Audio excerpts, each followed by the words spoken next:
სწორია, თქმა უნდა, რა. წყალს ჩვენ სხვა სახელმწიფოებს ვამარაგებთ და ჩვენ ამ ხელა გადასახადები დაგვაძლევს. რომელიც პირიქით უნდა იყოს, არა? გრაფიკი ახლა კი თუ უწყვეტად იქნება ცივიც, თბილიც, ყველაფერი, მაგრამ არა, მასე აწყობილად ყველაფერი, მაინც არ იქნება მიგონი მას. ვერ გადა. ჯერ იყო, რაც იყო იმის გვიჭირდა. ოჯახში ერთი წევრი ხო არა ვართ, რამდენი ვართ და ახლა თუ გაიზრდება, ხლად უარესი იქნება, რაც აკვირვება. და ამას ამართლებენ იმით, რომ ანუ გრაფიკი აღარ იქნება, წყლის ხარისხი გაუმჯობესდება და ამის ხარჯზე მაგას რა მნიშვნელობა აქვს? თუ შემოსავალი არ გვექნება ზედმეტი, თუ ჩვენი ხელფასები თუ არ გაიზრდება, როგორ შეიძლება გაიზარდოს გადასახადები? ძალიან ცუდად დაისახება.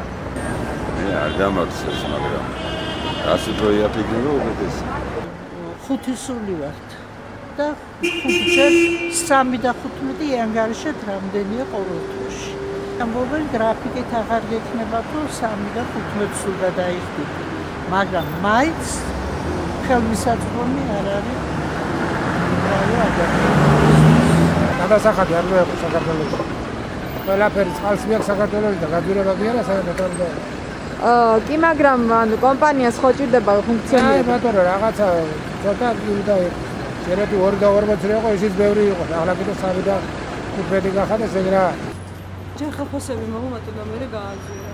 ესე არ შეიძლება. ხელის მოსვით ეს რაღაცების გადაგება. ჭვილი რო არ ამყავდეს, შიმშილი დავიხოცებით, პენსიონერი ვარ და ვერც გადავიხდე. და თუ კი ამბობენ, რომ ამის ხარჯზე აღარ იქნება გრაფიკი, წყლის ხარისხი გაუმჯობესდება, ანუ აი რამდენად სწორია ამ ხრივ ეს გადაწყვეტილება? ჯერათ. აი თუ ჯერათ